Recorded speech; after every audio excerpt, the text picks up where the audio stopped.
In this semifinal match, we have first Ryan Buhr in the black t-shirt and Jamie Harter across the board from him. And up against them are Gina Schick at the far side of the board and Darren Carr across from her. This will be a race to 9 points.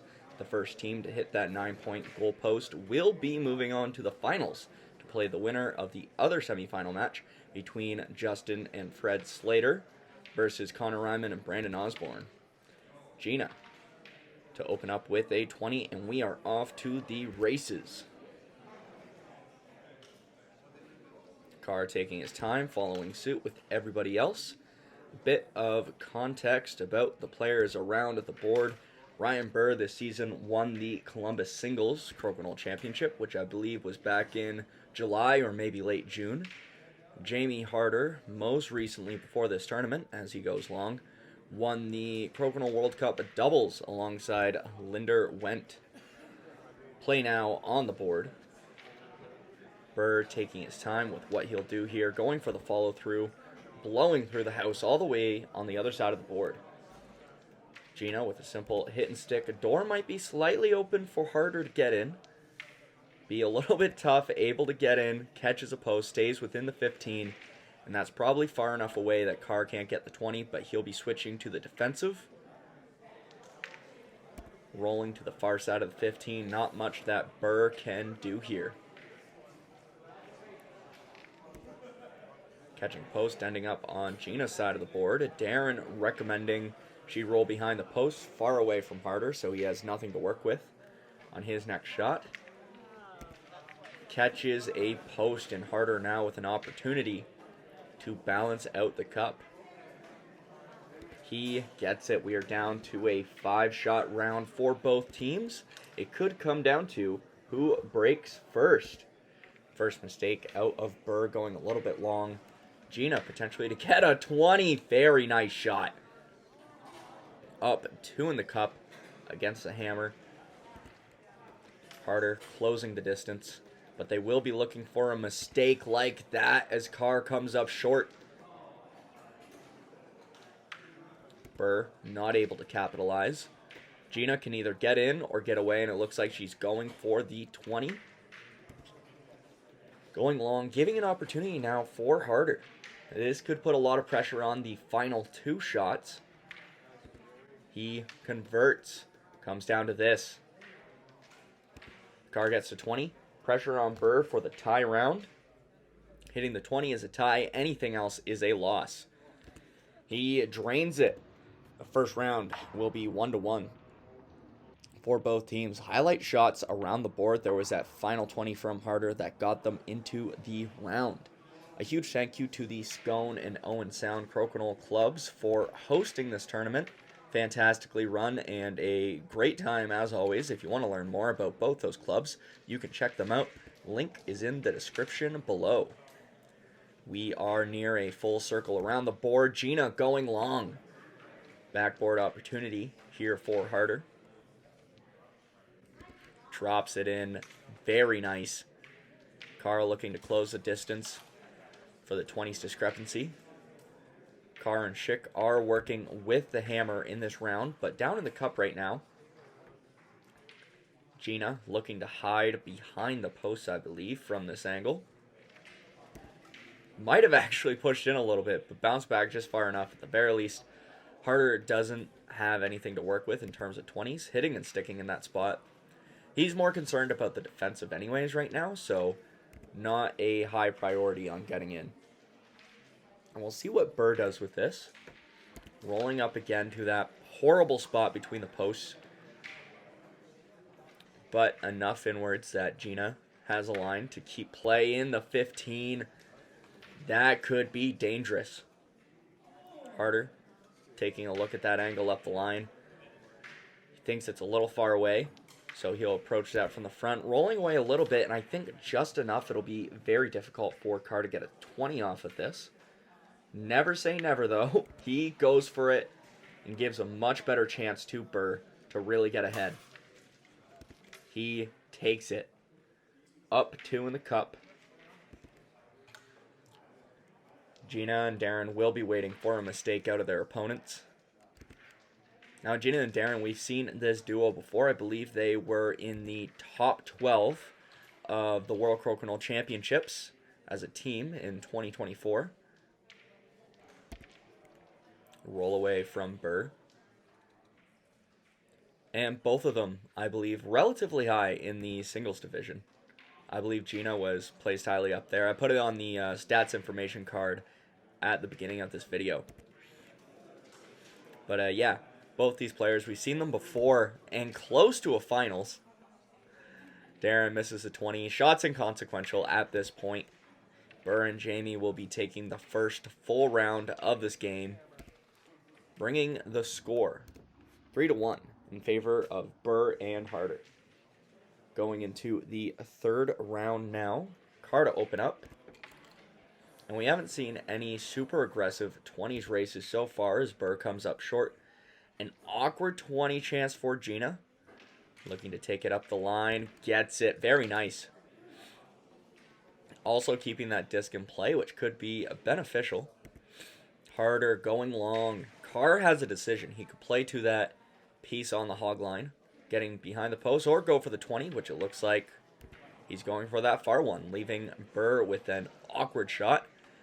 His most ideal line is blocked by his own piece, and I think that black piece is in just enough that there's not a clear straight line at it. He could also cut through Hogan's alley, but that, again, very thin line, and if he hits his own and not the red, that will be an invalid shot. He'll lose both his pieces, and Gina will have the opportunity to bring their team even higher up in the cup. Very nice 20 from Buhr. Making sure he doesn't bump the black piece. Now, ideally, he would have liked that not to be so close for Gina to balance out the cup, but that was well done. And yeah, that was the only downside to that shot that Buhr hit, was Gina was able to keep the advantage for the team, and we are back to a 20s race open board. We'll see who misses first. That one dives in for Darren. Now, Darren in particular, in 2019, placed second at the World Crokinole Championships in the singles division. Second to Justin Slater, as we know, 5-time World Crokinole champion, and quite the battle between those two. Nice 20 from Harter. Looking to close the distance just a little bit more. Still some work to do for the American team. Looking at both these matches, we have a America versus Canada face-off. Buhr and Harter, both from the States. Gina and Carr from Canada. And in the other match, the Slaters, both Canadians, against Brandon Osborne from North Carolina and Connor Ryman from Michigan. So a friendly country rivalry going on here. Buhr will be looking to pull into the house. Getting a nice angle, and I wish we could have seen that on camera. Alas, still not a mistake out of Gina hitting that open 20. And we're getting to the point where one or two more 20s. They need a mistake, and if Darren, that guarantees the tie for Darren and Gina. And Gina, with an open 20, can seal the round and tie it up at 3-3. Which she does.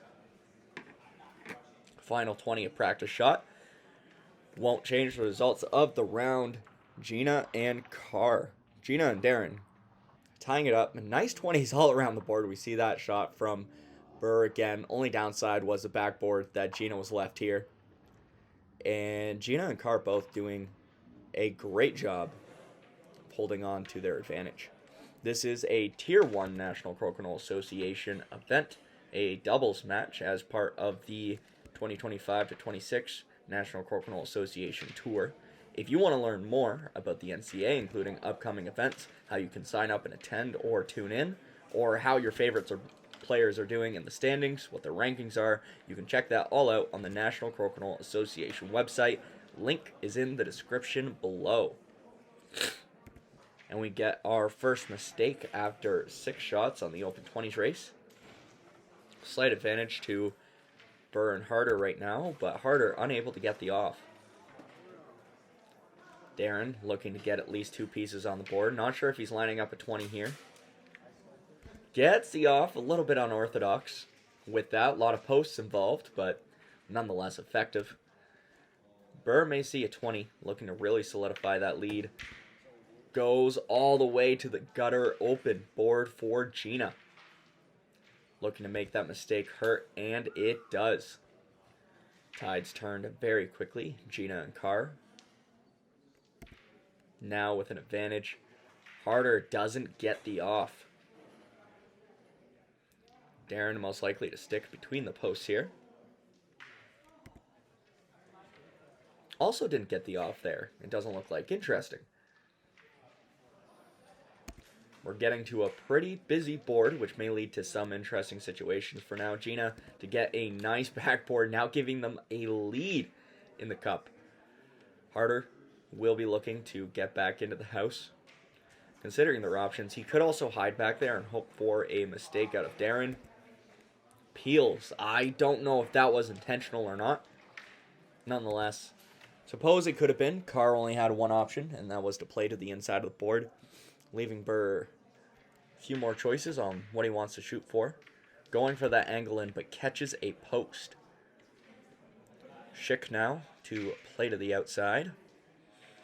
And Carr and Schick can just do this now. They can just keep buttons out in the 10. They don't need to play to that 15 piece, especially because they are up in the cup. Harter going for a big follow through, doesn't get it. And unfortunately, a near miss is a perfect opportunity for your partner, as Carr shows us there. At this point, nothing that the other team can do. Gina and Darren will be taking the lead. That roll away, it didn't matter. It was done 2 shots ago. It's still very nice. Carr taking a final practice 20 as they take their first lead in this match.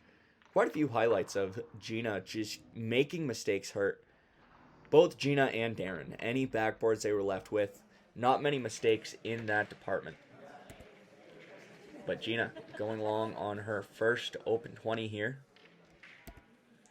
Harter getting far enough away, just far enough away. It almost bounced back pretty close, but there shouldn't be a drop back 20 here, I don't figure. It is not there. And again, Buhr looking to make that hurt. I think there's a few times with those shots that Carr is going for the drop back, but he doesn't quite get it in it. And Buhr's making that hurt every single time. Gina, again, doesn't get the open 20. This one a bit more tricky, going up the right side of the quadrant. Of the 2 sides, given that's her dominant hand side, not as difficult as the left, but still not as easy as going dead center. Just for most players don't practice that as much as their regular open 20s, which fair enough, you don't need to use it as much. Nonetheless, Harter, losing his piece there. I think I cut that a little bit close, bit hard to see exactly what happened on the commentator's end, so my apologies. Nonetheless, we keep rolling.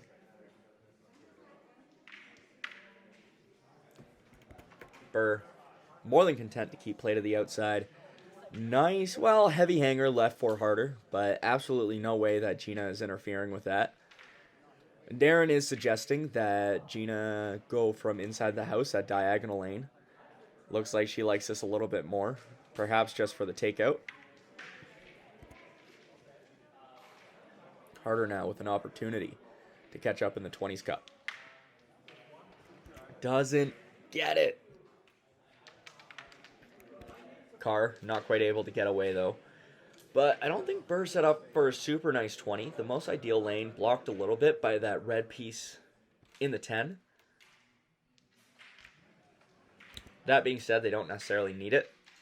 Buhr and Harter do have the hammer. So, well, that cleared up some things. Sorry, reassessing the situation. They are up at 20, about to have one piece on the board, or maybe 2 20s. One piece on the board. A lot of pressure on Carr and Schick to make something happen. Darren, let's see if he sees the in on the outside here. He doesn't. I'm not sure. He might have been better off approaching that from the diagonal lane in just to get play into the 15. Because now 2 pieces on the board for the opponents. And again, still on the outside. Gina might have an angle in here. So if that works, oh, Gina, what a shot. What a beauty 20. Harter. It's worth as much as that, though. He drops an open 20. Darren, that was a mistake. I think he thought there was less left than there really was. Invalid shot from him.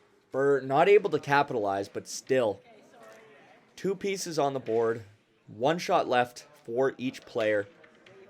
Good work from Gina. Unfortunately, ending up on the outside, which means there's really not much Carr can do. He can either hit and stick in that spot, and Buhr gets a takeout. He could have peeled everything and hoped for the miss on the open 20. Not impossible, nonetheless. Buhr and Harter tying it back up. We see that nice angle in again from Gina. We head into the 6th round. This video coverage is provided to you by Tracey Boards, the official board builders for the World Crokinole Championships. Also, the board being used in this finals match. If you'd like to learn more or to buy your very own board, you can go to traceyboards.com. Link is in the description below. 3 for 3 on the open 20s. Gina is up, taking her time. Going long on that shot. Harter commenting on how that was very nicely placed. That was a very good miss for Gina to have, because that is, I'm assuming from his reaction, perfectly up against the post.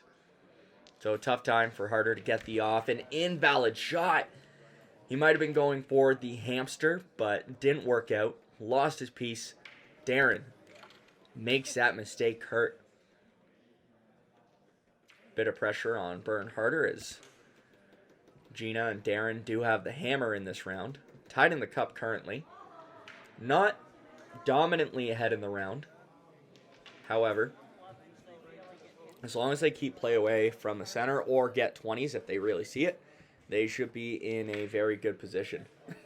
What a creative way to get to the outside. Harter has nothing he can do except for stay on the board. And Darren will do likewise, maybe rolling it to a spot that's less beneficial for Buhr. That might be in enough that one post is in the way of Buhr's lane into the house. I stand corrected as he is just short of the 20. It might have been a little offline as well. Very good attempt from him, though. Gina stays a bit too close to the center. Opportunity for Harter here. Gets it. Very nice. Unfortunately, doesn't get the off with it. Because of that, we are right back to the same situation. Buhr having to play to that piece. Gets a beauty follow through. What a shot. Up in the cup. Right back to Gina. Unfazed by the fantastic shot that Buhr just hit. Harter going long. Awkward spot for Darren at the very least, but he handles it with ease.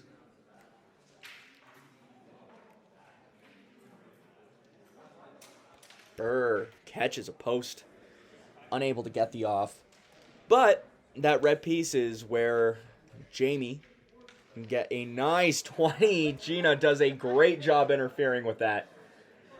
Catches a pose with her shooter, and now this is awkward. Jamie's concerned about the post.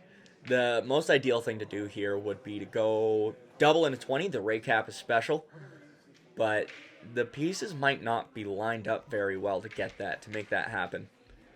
Everything is cleared off the board.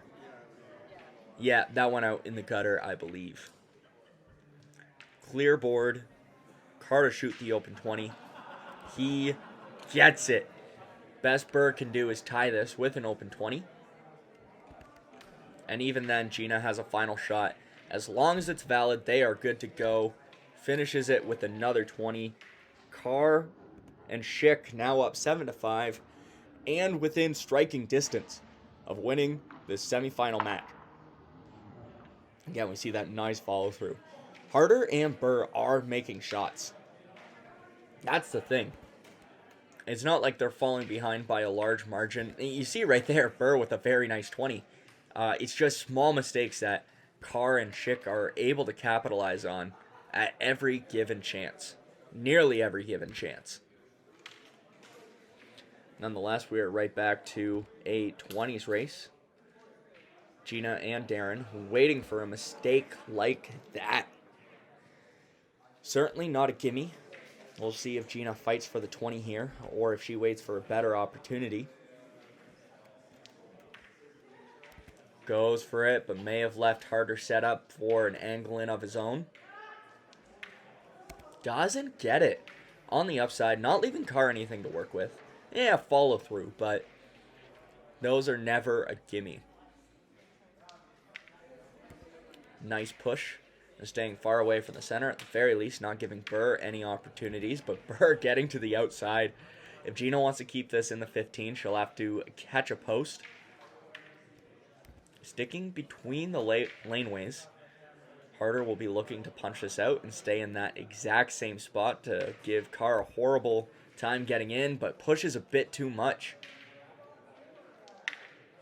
Nearly got the 20. It just lipped over ever so slightly offline.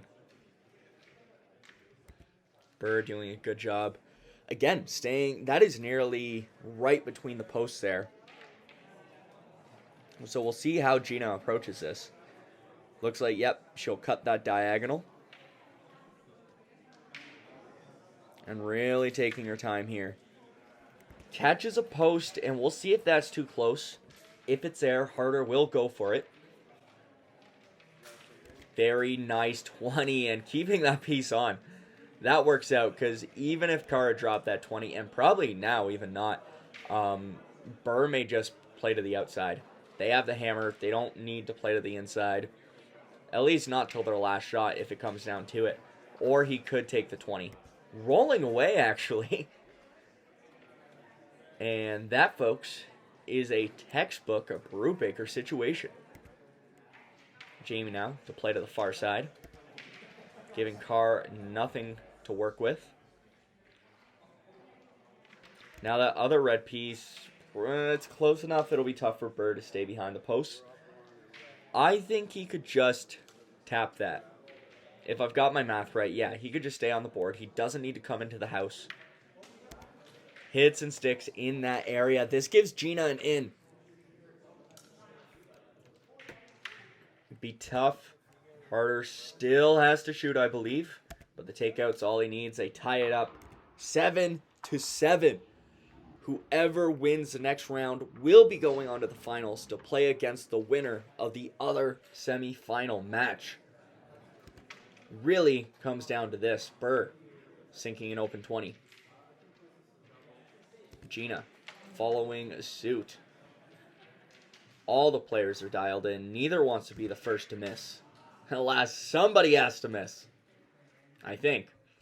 Connor Ryman and John Conrad did have a double perfect round the one time, but I've only seen it once or twice. Would be fantastic if they did that. A doubles perfect round. On the 7th shot. Harter comes a little bit close. Heavy hanger for Carr. We'll see if he converts. He does, dropping that 20. Going up a 1 in the cup. Buhr still dialed in, but now they are waiting for a mistake out of Schick and Carr. And Gina is not giving that mistake whatsoever. Harter refinding his range. Now, I think this is the most aggressive 20s race we've seen in this game so far. Pretty much one miss and that was it. Normally it'd be this late stage in the game where people might be a little shaky, might be a little bit nervous, but nerves a steal here. Players perfectly dialed in. I stand corrected. Harter goes long.